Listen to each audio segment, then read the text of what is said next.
নমস্কার। ইনফোলিপের বাণী ও কথা পর্বে সকলকে স্বাগত। আজ স্বামীজির 164তম জন্মদিবস। তার চরণে কোটি কোটি প্রণাম জানাই।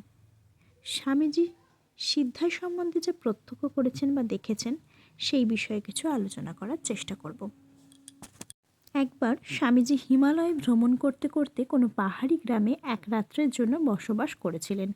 সন্ধ্যার খানিক বাদে ওই গায়ে মাদলের খুব বাজনা শুনতে পেয়ে বাড়িওয়ালাকে জিজ্ঞাসা করে জানতে পারলেন গ্রামের কোনো লোকের ওপর দেবতার ভর হয়েছে। বাড়িওয়ালার আগ্রহাতিশয়কে এবং নিজের কৌতূহলকে চরিতার্থ করতে ব্যাপারখানা তিনি দেখতে গেলেন। গিয়ে দেখেন বহু লোকের সমাবেশ। লম্বা ঝাঁকড়া চুলওয়ালা একটা পাহাড়িকে দেখিয়ে বললেন, ইনার উপরেই দেবতার ভর হয়েছে। দেখলেন তার নিকটেই একখানি কুঠার আগুনে পোড়াতে দেওয়া হয়েছে।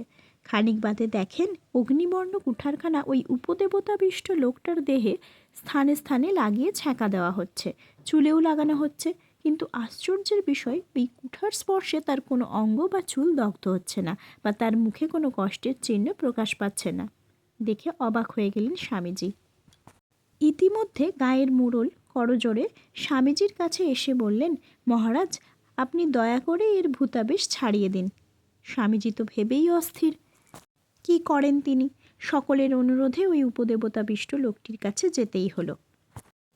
গিয়েই স্বামীজি কুঠারখানা আগে পরীক্ষা করতে ইচ্ছা হলো। যেই হাত দিয়ে ধরা, হাত পুড়ে গেল। তখন কুঠারটা কিন্তু তবুও কালো হয়ে গেছে। হাতের জ্বালায় তো তিনি অস্থির, থিওরি মিওরি সব লোপ পেয়ে গেল। কি করেন? জ্বালায় অস্থির হয়ে লোকটার মাথায় হাত দিয়ে খানিকটা জপ করলেন। আশ্চর্যের বিষয়, ওইরূপ করার 10-12 মিনিটের মধ্যেই লোকটি সুস্থ হয়ে গেল। তখন গায়ের লোকের স্বামীজির উপর ভক্তি দেখে কে? তাকে কেষ্টবিষ্ট ঠাওরালেন তারা। কিন্তু স্বামীজি ব্যাপারখানা বুঝতে পারলেন না। অগত্যা বিনা বাক্য ব্যয়ে আশ্রয়দাতার সঙ্গে কুটিরে ফিরে গেলেন। তখন রাত 12টা হবে। এসে তিনি শুয়ে পড়লেন। কিন্তু হাতের জ্বালায় আর সেই ব্যাপারটার কিছুমাত্র রহস্য ভেদ করতে না পারায় চিন্তায় তার ঘুম হলো না।